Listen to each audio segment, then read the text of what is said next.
Okay, so where we ended last week was we started the week and we spoke about rectification and so on, and then we started to after you rectify, now how to make a power supply and how to regulate the power supply. And we ended up by using two things to regulate the power supply. One was the Zener diode, which basically acts for us like a fixed voltage source. So the Zener itself, so the Zener diode here has a very fairly stable fixed voltage source. And we saw that they come in particular values, of course, and particular wattages. You have to be careful because one of the big things about the Zener is how much current it can pass while without getting damaged, right? It's a zone between a minimum amount of current where it will actually conduct and a maximum amount of current where it will burn up. So you have to go carefully and spec it out, and you limit the current through it by a resistor in series with it. Hence the name at that point in time a series. Well, it was a shunt because it was, my mistake, it's a shunt regulator because the Zener is in parallel with the load. But you control the current through it by a series resistor in series with the Zener diode. All right. Now, one little issue with the Zener regulator is that under small current conditions, it's fairly stable. One little issue that you have to be aware of, as we mentioned, was this little thing here, the VBE of the pass transistor. The transistor is actually carrying the current because what the Zener does, it provides a constant base voltage to the transistor, and VBE now takes away from the Zener voltage to give it a V out. So whatever Zener voltage you have to compensate for the fact that the transistor typically in operation is about 0.7 volts. It can be 0.6, 0.7, some cases even up to 0.8, depending on the type of transistor, different from the value of the Zener itself. So more accurately, if you want to be specific, instead of putting 0.7, the equation could actually be that the output voltage is VZ minus VBE. And remember last week we wanted to get a 12-volt supply, but the closest Zener we could get to that was 13 volts, and we ended up with something like a 12.3 volt output. The issue with the Zener regulator is that this value here, VBE, that voltage between the base and emitter of the pass transistor varies a little bit. If you remember from your year one electronics, VBE, the VBE characteristic, VBE versus collector current characteristic of the transistor looks like a series of, there are a series of curves depending on the how much voltage you have across the VCE junction. Now, as you can see there, the ideal thing is really what is in red. You want that the transistor turns, is nothing happening, and then as soon as they reach the turn on voltage, it works sort of like a Zener, but except that the breakdown voltage is 0.7. So it gives you a nice constant VBE all the way through. It doesn't. And because of this thing, as VBE changes, there's a slight increase with VBE as the collector current increases. So what that means is that if we go back to our slide here, is that as the current goes, as this current,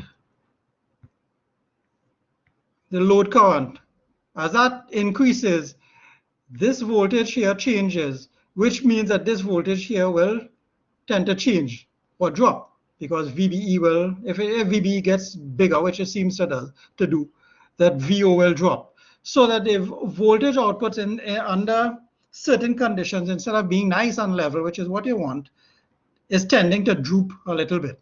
All right? So we need to sort of insulate that VBE change from the current in the circuit. And we do that by introducing something called feedback. Now, feedback is a process, is very common in electrical engineering. And what you basically do is to sense, you have something that you want. You sense that value, and then you have a standard that you're going to compare it with. If the value that you sense is different than the standard, if it is more than the standard, you do something, and if it's less than the standard, you do something else.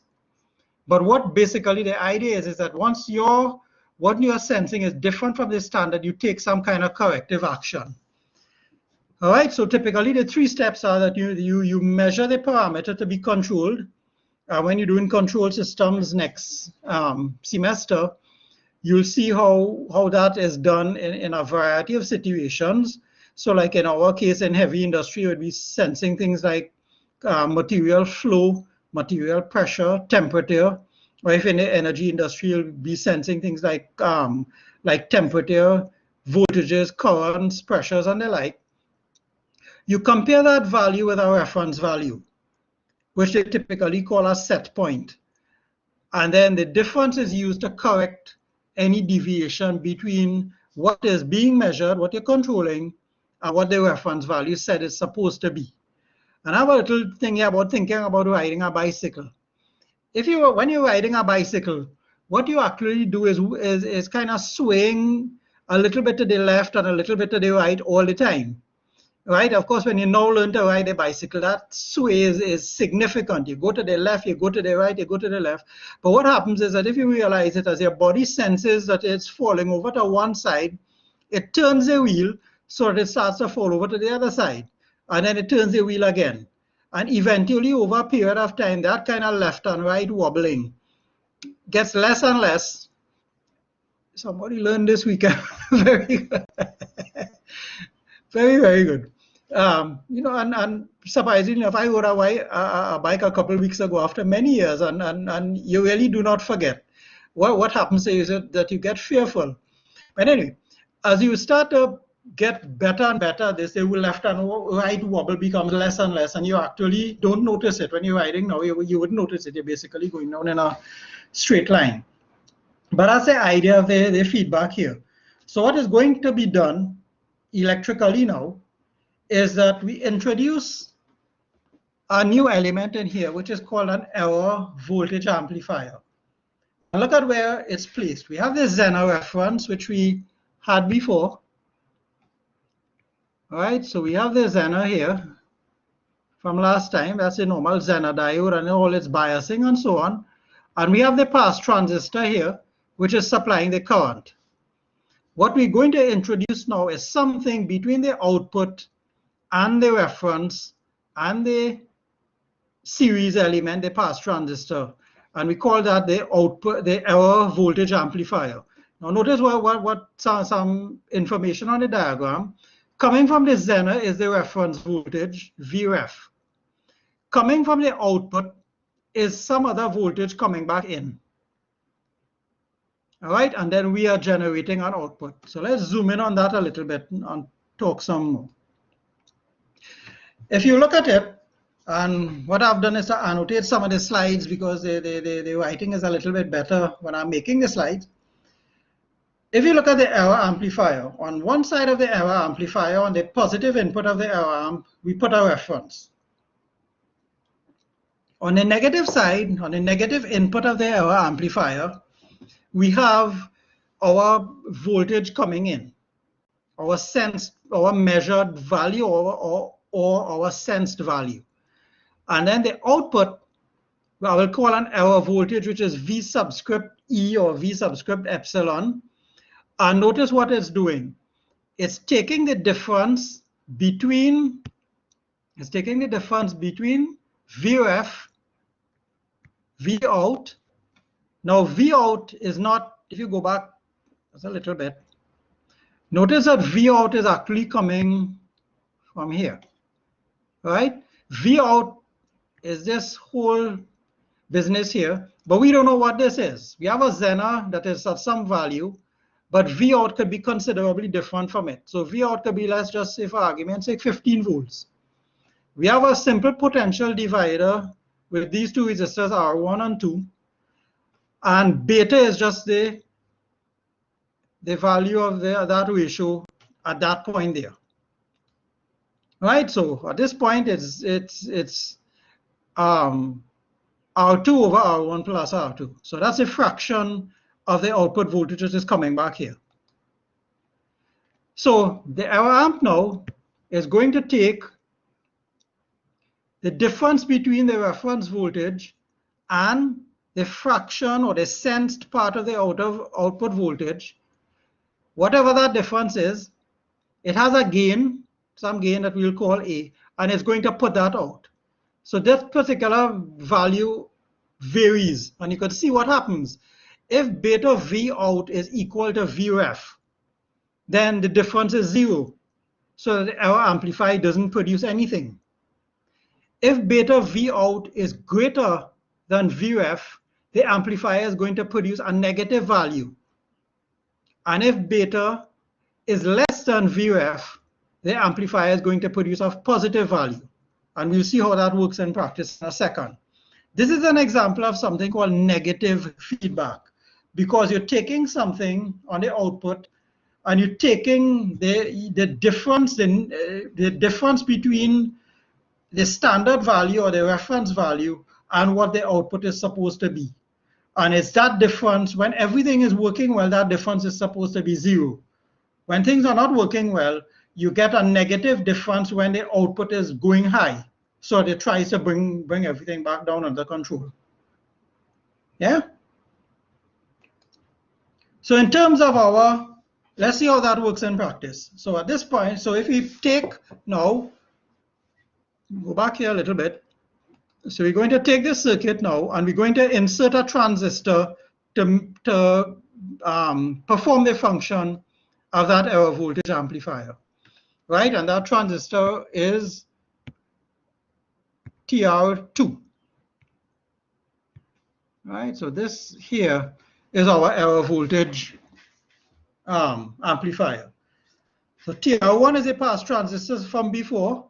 So what we've done, notice that this part of the circuit is essentially the same, the R and the Z.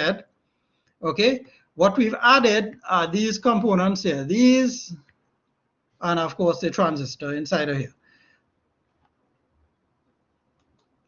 So how it works.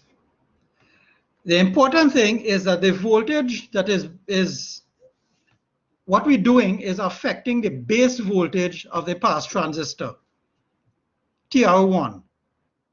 That is what we're trying to control by looking at the voltage Vref and V feedback.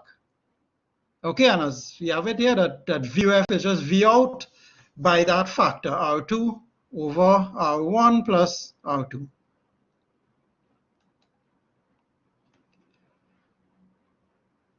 Okay, so V out now. V out, the usual thing, V out is the collector, the voltage at the collector of TR2 minus this VBE of TR1 here, right? This should be, yeah. So if we go here, whatever voltage is here, and then take that VBE, that is how we end up getting VBE, V out coming, just like what we did with the Zener circuit from before, all right? So let's see, and here we have one of these busy slides. So I'll go around, and the green are the things that I'm talking about. So the first case that we have our regulator here, and let's see how this thing functions. So we have the regulator, we power it up, and we have this extra transistor in place. We have some design value, and let's say now that V out, let's say that V out, we're starting here, that V out is going to increase. So if V out increases, the next thing is that if it increases, it is going to cause this voltage to go up. Yeah? If it causes this voltage to go up, it therefore causes Vf, the feedback voltage, to increase. This reference voltage here is fixed because we are dealing with a Zener diode. So if this reference voltage or if VRF is fixed and VF goes up, what you're going to do is to increase the VBE voltage across the transistor. And what happens when you increase the VBE voltage across any transistor, NPN transistor? You make it conduct more. You turn it on more. Very good. So it turns on, and if it turns on, it means it is going to increase the current coming through its collector. Yeah? That current coming through the collector now is going to pass through R3, and therefore it's going to make this voltage drop. And if VCTR2 drops, then by this equation that we have here, if this drops, then this drops. Yeah? So the cycle is that V out goes up. It causes a whole series of effects. V out goes up, V feedback goes up, causes the transistor TR2 to conduct more, causing the collector voltage of TR2 to fall because of the current flowing through R3. And because the collector voltage of transistor 2 falls, right, it is going to lower the base voltage of TR1, which basically causes the output voltage to start to fall. So it's doing the opposite. Everybody following that? It's trying to counteract what the situation is.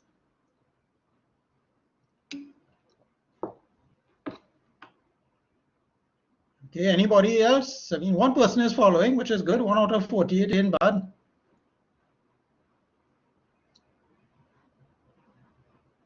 Okay, I'm assuming everybody else is following.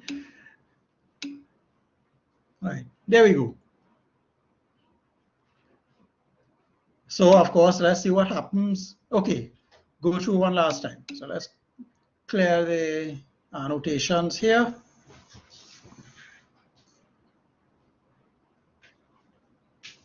So let's clear the annotations. Okay, so we start back. V out, we have the regulator, it's behaving well, whatever is happening, but something causes V out to go up. Let's say the load, for instance, the load changes. So we have a load on it, whatever that is, right? We normally represent the load by a resistance, but the load, of course, could be a number of things.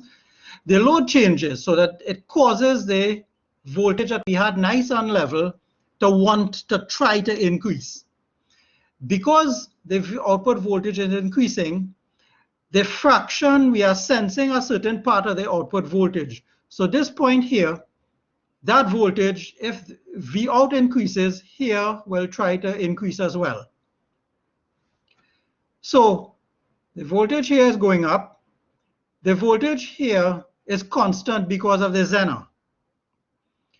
If the base voltage increases and the emitter voltage remains constant, VBE is increasing. So we're causing transistor TR2 to turn on more. In other words, take more current.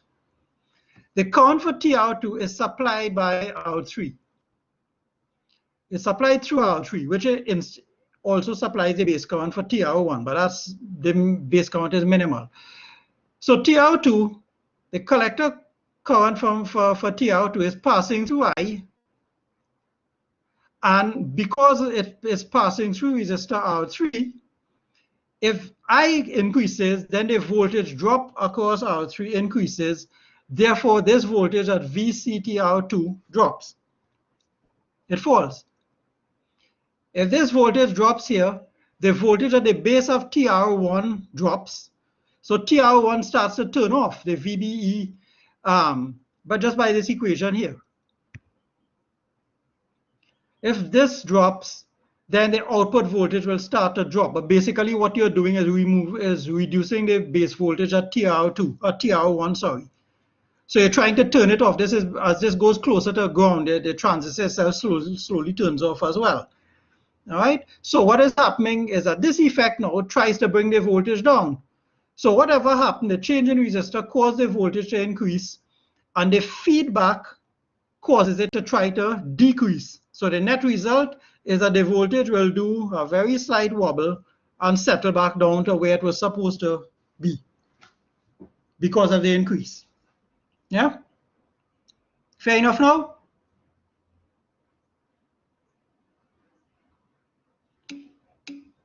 Right? So, of course, the next thing, what happens if V out goes up this time?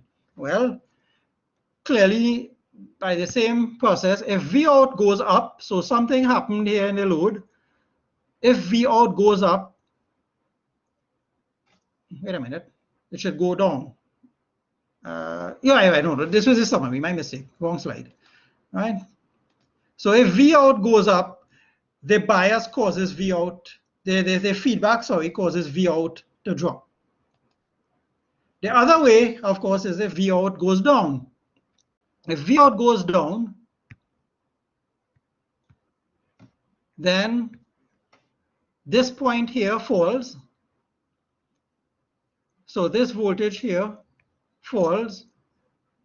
This voltage here is fixed so that TR2 turns off, takes less current through I, and therefore the collector voltage rises.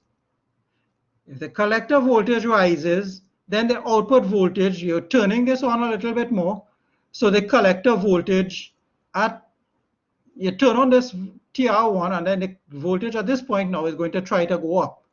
So the opposite happens, again because of the feedback. So within reason, if the load changes or something about the current changes, we have that if it goes up, the feedback circuit tries to bring V out down.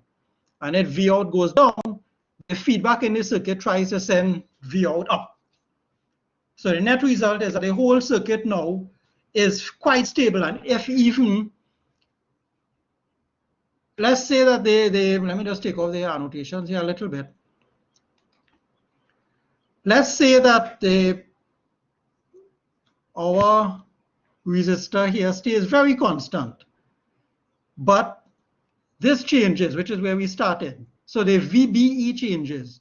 So if the VBE changes and causes this output voltage to vary one way or the other, then by the feedback, if it goes up, feedback is going to bring it down, and if it goes down, the feedback is going to bring it up.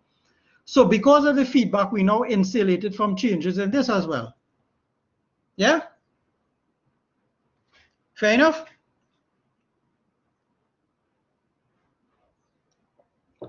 Questions?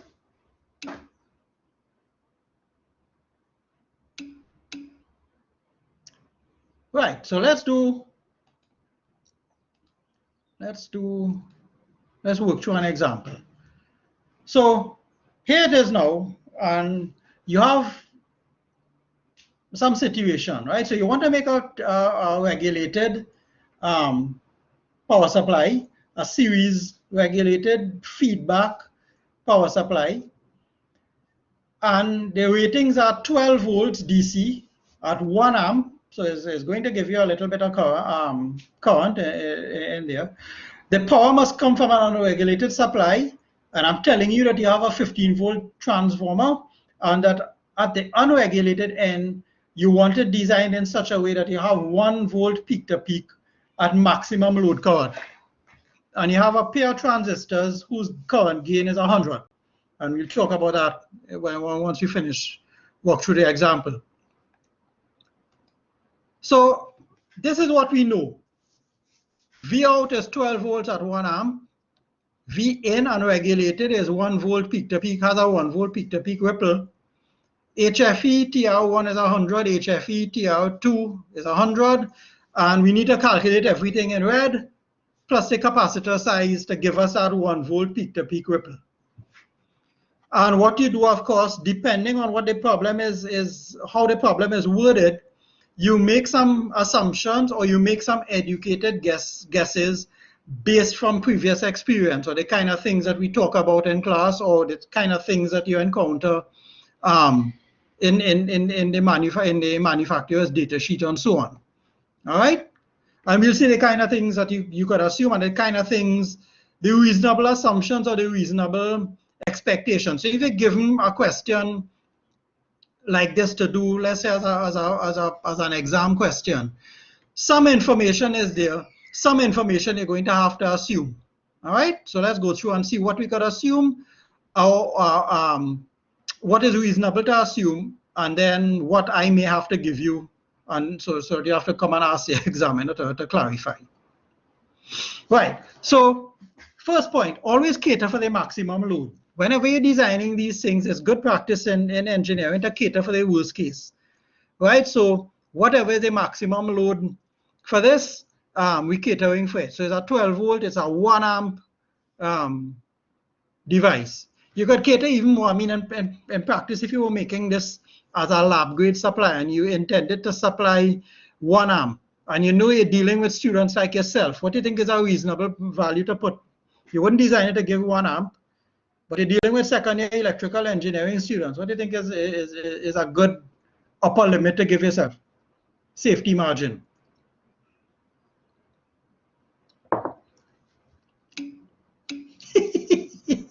Yeah, actually I was thinking about 10 amps myself, right? Yeah, but typically you would have a safety margin. I'm not going to use it here, but yeah, you would, if it is a lab supply or something like that, and it's designed to give 1 amp, you would probably have it rated up to maybe 2 to 5 amps, right? At least protected, and we'll talk about protection circuits tomorrow. Please go on. Right, so the first thing you want to do, if it's a 12 volt supply, we have some things to pick up inside of here. We first off have to get the reference. What is the reference value? What is the standard value that we're going to use inside of here? Of course, a good reference thing, if you have 12 volts, you pick about half of the supply. Just for to make things difficult, I think I picked a 7 volt Zener. That was just just to make the calculation. We got 12 divided by 2 is 6, and that is really easy. Right? Let's say you have a 7 volt Zener, right? But typically, just V out, whatever V out is, you try to get a Zener diode that is as close to about half of that as possible. So we get that. You could use 6, that's a reasonable assumption. I'm using 7 just to be difficult. The transformer itself, I told you we have a 15 volt AC transformer, so that is going to give us 15√2 peak, which is 21 volts. So with a 1 volt peak to peak ripple, the minimum voltage on the unregulated supply, which happens when you have maximum current going out of the supply, is going to be 20 volts. If it's designed to give you a 1 volt peak to peak at maximum load, remember you're catering for the maximum load. With a 1 volt peak to peak, 21 volts less 1 volt is 20 volts. It's actually 20.2, right? But we will work with 20. So you have a 20 volt in minimum. So we have the 7 volt Zener. We put that information more. We have the 7 volt Zener. We have a 20 volt peak to peak. So the next thing is to, of course, what is the bias resistor for the current limiting, so resistor for the Zener diode.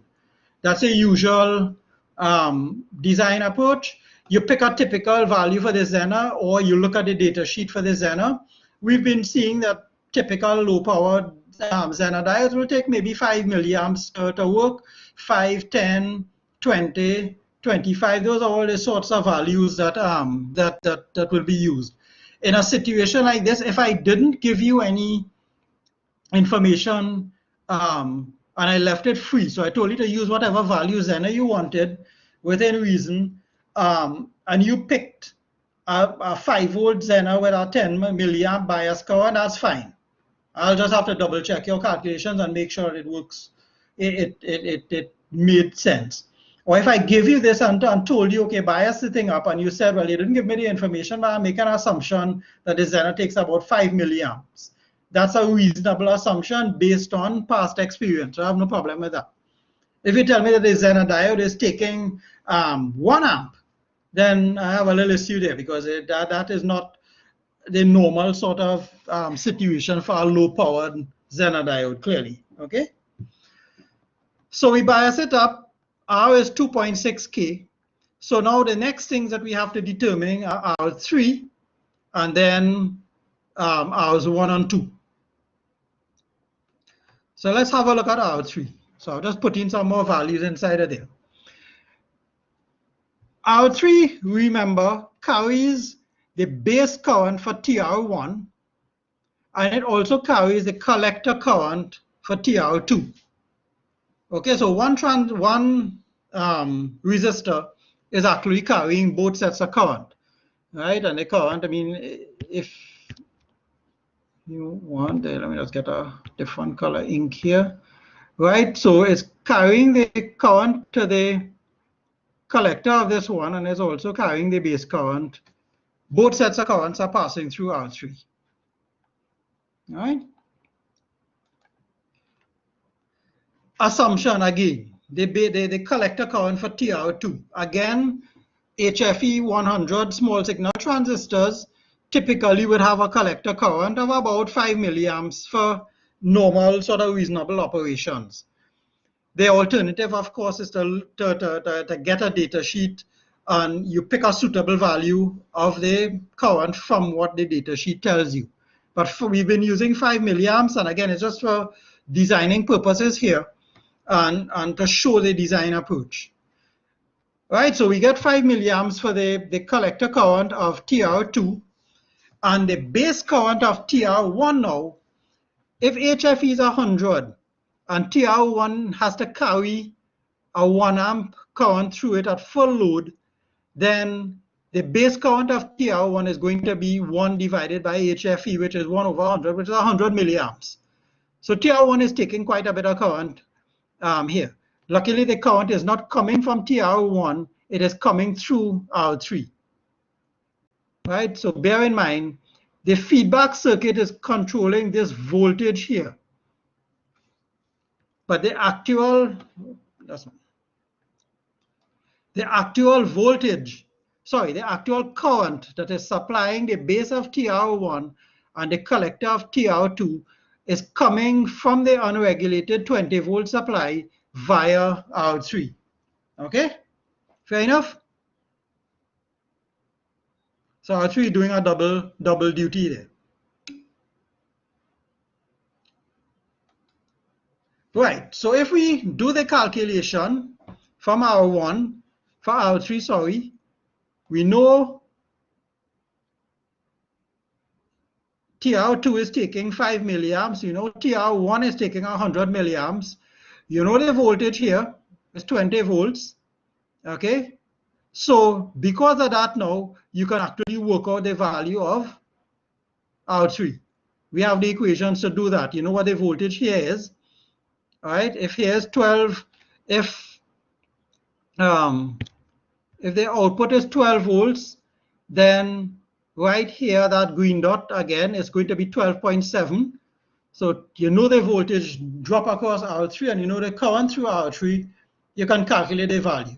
And I've plugged it in here on the diagram. You could double check that. It's actually a little under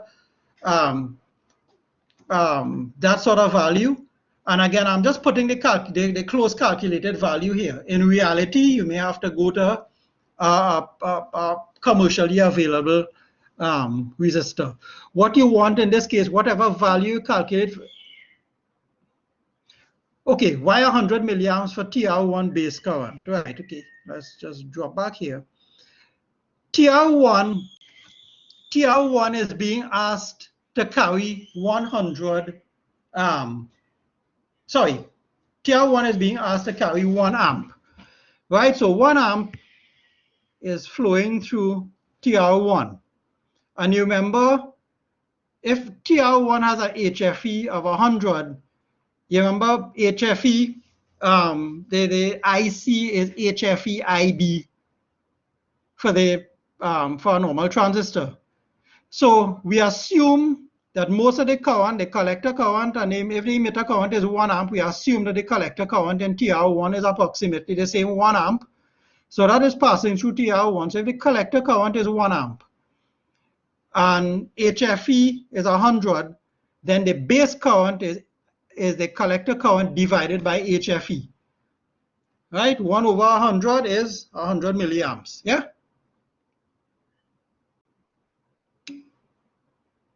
Yeah, you're right. 1 over 100 is 10. Correction, yes. Thank you. So my mistake. Very good. Thank you for pointing that out. I think I was using a different value for the other thing. So 1 over 100, 10 milliamps. My mistake. Yeah?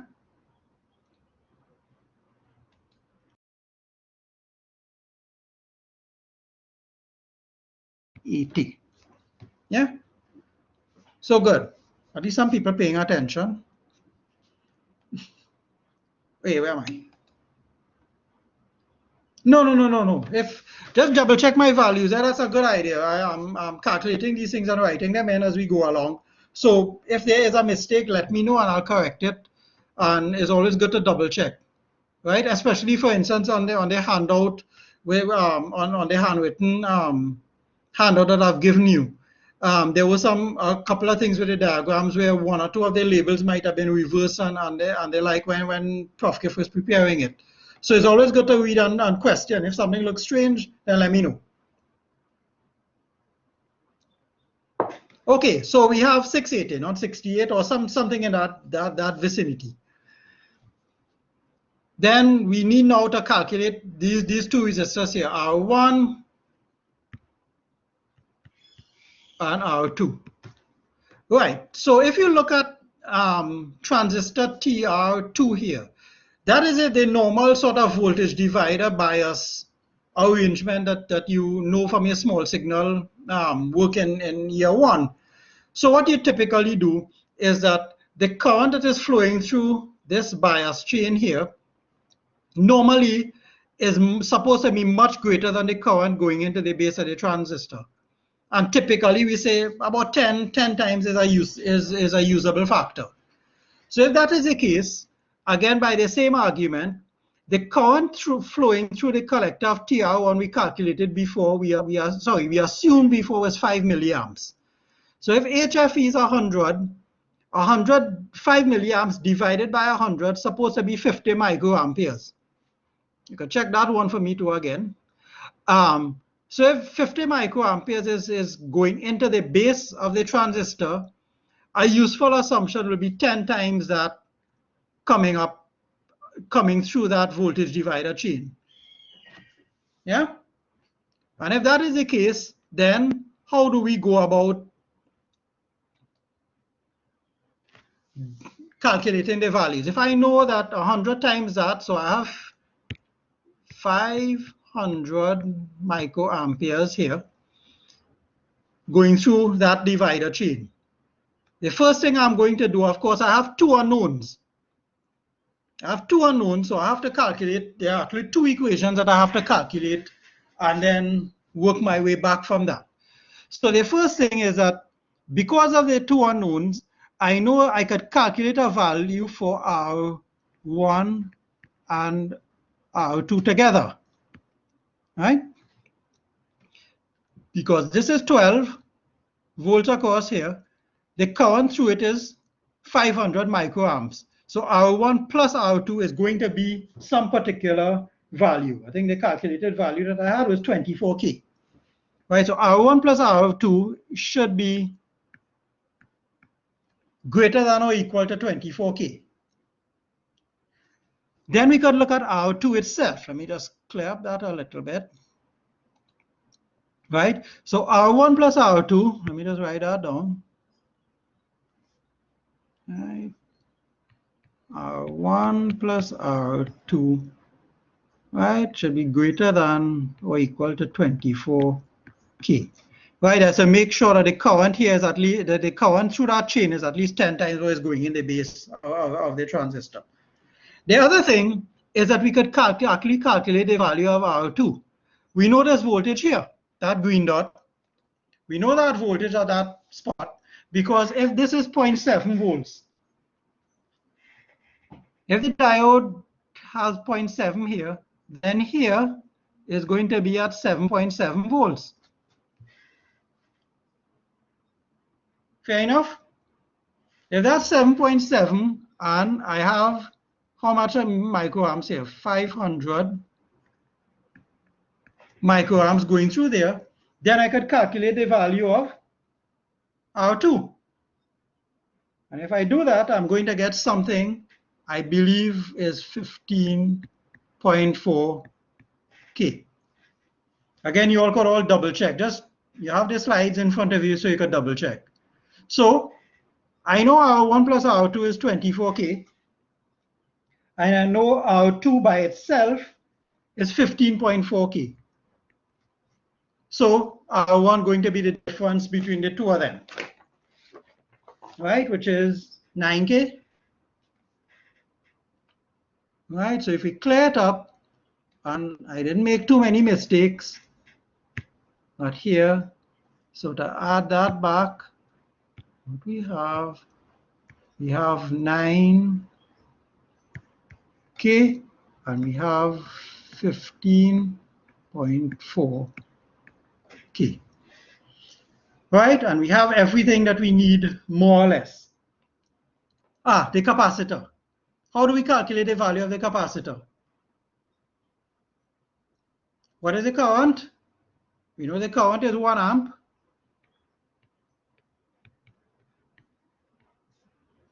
Delta V is how much? What did the problem definition say? Delta V was what? Right, 1 volt peak to peak, and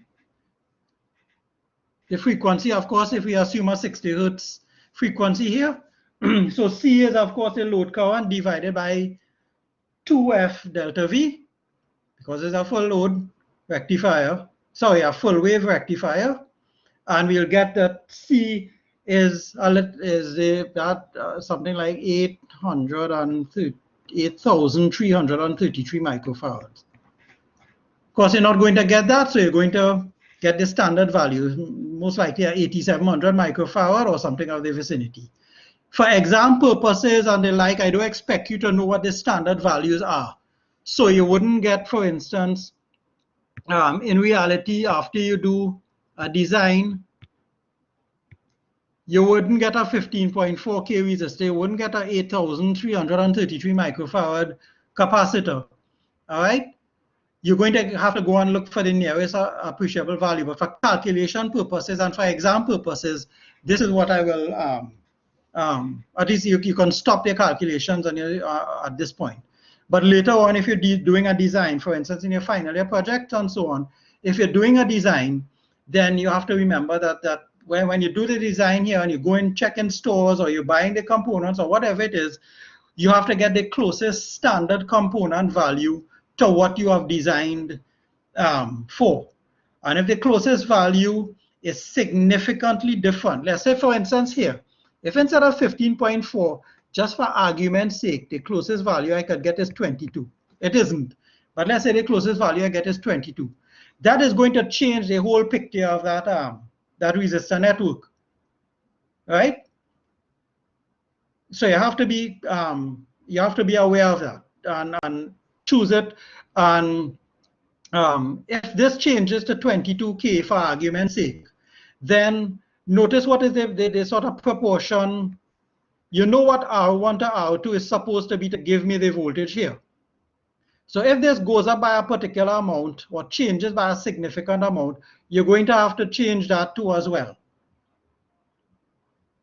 And if you change that as well, remember, you're changing the current that's going through here, which was part of the design process in the first place. So those are the sort of compromises when you're making a real design that you're going to have to keep in mind all the time.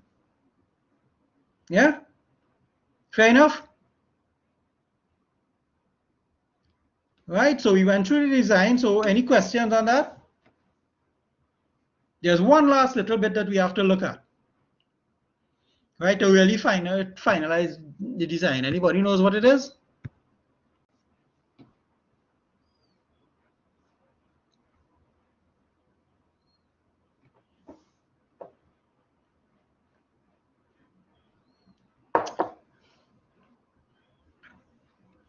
We have to look at TR1 a little bit, right? Exactly, the transistor rating. TR2 is a normal small signal. It's not carrying, it's carrying 5 milliamps and so on, so nothing happening there. TR2 is a little bit of a problem. Sorry, TR1, sorry, is a little bit of a problem. It's carrying 1 amp, and what's the voltage drop across it? You have 20 volts here at full load, right? And you have 12 volts on that side. So in other words, you have an 8-volt drop across the transistor at carrying 1 amp. That is 8 watts. That is a lot of energy for a little transistor like the one we spoke about last week, the TO92 transistors. Those are the little transistors in this small black plastic case.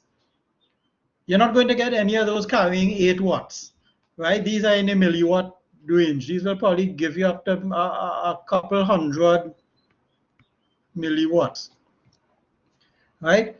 From the time you start going into the watt range and you're getting up to 8 watts and the like, you have to start using bigger transistors. And bigger transistors physically, well, first off, they're bigger, and they usually have a metal part on the case that you have to attach to a heat sink to cool it. Right? So from the time you start to get into these things like 1 amp and 2 amp ranges and so on, then the transistor, the pass transistor, is going to be dissipating lots of power, and of course it dissipates the power in the form of heat. So the transistor gets warm or it gets hot. If you just leave it in the air and you don't get rid of the heat, then pretty soon TR1 is going to burn up and the power supply will stop working. So that throws in another little design issue, and we'll mention that when we close off some of the discussions tomorrow. The other types of transistors here, these kind of transistors now we're talking about, and you can check it. Something, the package now is a TO220 or something called a TO3 pack. Look and see what those look like if you can, or if you haven't met them already. The TO220 is a sort of flat, it's about a 1 centimeter square case, but it has a silver, it's only nickel, a nickel backing to the transistor, and the 3 legs are down at the bottom. And the TO3 case is a diamond-shaped packet that looks a little bit like a hat. But the entire case is made of, is a metal case.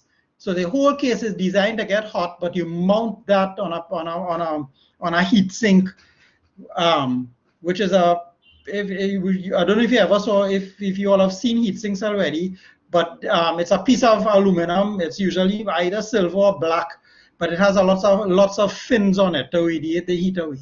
So you have to mount the transistor onto that in order for it to get rid of this amount of heat. Okay, which is one of the things about these transistor power supplies that notice in this case that the bigger the voltage difference across that pass transistor, the more heat that transistor is going to be asked to dissipate. And you always have to be careful with that, right? So tomorrow when we talk about like variable supplies, where you want the supply to give you, let's say, from 1 volt to 12 volts, or 1 volt to 15 volts, but at 1 amp. When it gets up to the top, 15 volts at 1 amp is dissipating a certain amount of power. But when you get down to like 1 volt at 1 amp, you're asking the transistor to get rid of the other 19 volts across it.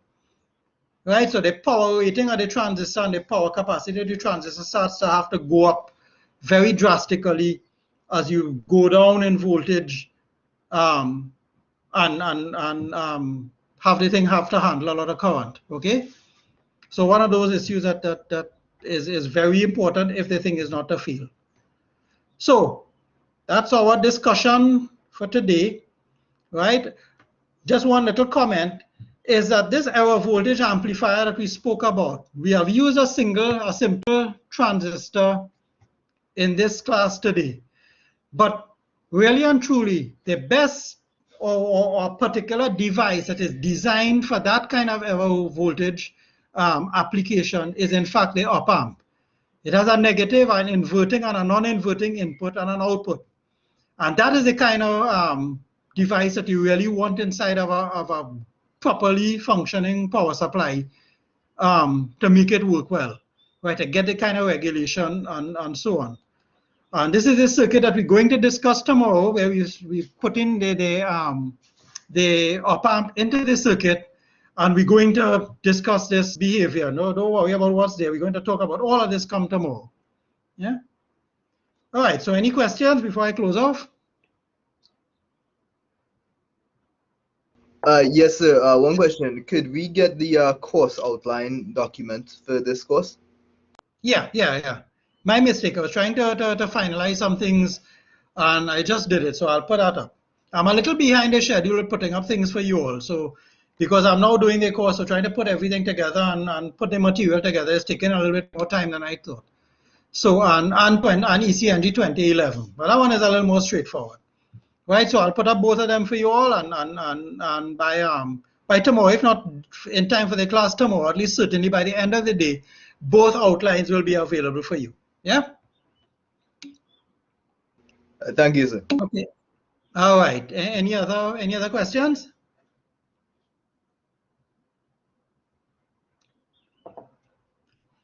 Okay. If not, let me stop the recording.